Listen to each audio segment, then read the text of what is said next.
չափորոշիչով եք ընդդիմություն կատարել ձեր բուսակիցների հետ կապված եւ ինչի համար ձեզ պետք է քվեարկեն ձեր բուսակիցները, ինչ արժանիքների համար։ Նայել եմ, տեսնում եմ գալիք խորհրդանում այդ մարդը անելիք ունի, թե չունի, նայել եմ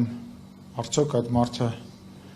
անցած այս ժամանակահատվածում իրան ոնց է դրսևորել եւ ըստ դրա քվեարկել եմ, ինչ վերաբերում է ինձ, կարծում եմ ես այս կուսակցության հիմնադիր անդամներից եմ եւ Հայաստանի Հանրապետության թերևս արդեն ամենաերկար ազգային ժողովի նախագահ եւ իմ նախագահության օրոք, իմ պարլամենտական գործունեության օրոք հնարավոր բոլոր դժվար իրավիճակները եղել են, սկսած ազգային ժողովի շենքի վրա հարձակումից, վերջացրած ռադիկալ տրամադրված ընդդիմությունով, վերջացրած հուզական եւ շատ ցավոտ իրավիճակում մեր տարբեր հայրենակիցների հետ լսումներով, միջազգային գործունեությամբ կարծում եմ, որ շատ բան եմ արել, որի համար ես շատ ու շատ մարդկանց կողմից գուցե եւ ընտրվեմ։ Այլ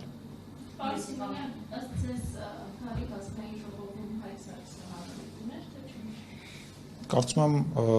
վարչության որոշումով այդ հարցի պատասխանը դուք ստացել եք։ Պարսիմյան, Հանրային ռադիո, արդեն որոշակի անում են ընտրական ցուցակներն իրենց պոտենցիալ վարչապետների թեկնածուներով, ՀՊ-ի համար մրցակից թեկնածուն ըստ ձեզ ով է։ Մեր համար, մեր կուսակցության համար։ Պետք է ասեմ, որ այս պայդրությամբ կոնկրետ մրցակից ակնհայտ չի երևում եւ դա միայն իմ կարծիքը չի, դա մեր քննարկումներն են ցույց տալիս, որովհետեւ դաշտում կա վաղուց կայացած ուժ, որը որ լավ կուսակցական համակարգ ունի եւ իր հավակնության մասին է հայտնել, դաշտում կա նոր ուժ, որը որ հավակնում է ինչ-որ մի մաս երիտասարդների, ջահելների, ես նկատի ունեմ նույնիսկ մի քանի տենց ուժ կա, որոնք որ տենց հավակնում են երիտասարդների նկատմամբ տենց լավ երիտասարդների համար լավ առաջարկություն անելու համար, կա ուժ, որը որ անակնկալի պես է իրեն պահում, բայց ինչքան շատ են այդ ուժի ներկայացուցիչները խոսում, այնքան ակնհայտ է դառնում, որ ոչ մի անակնկալ չկա։ Մի խոսքով խճանկարի բոլոր գույները կան եւ անկեղծ ակնհայտ չի,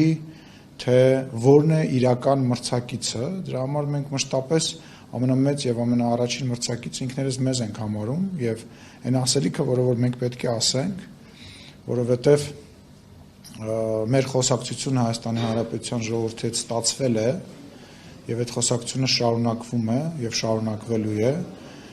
դրա համար չեմ կարող կենտրոնանալ եւ կոնկրետ բան ասել, հա։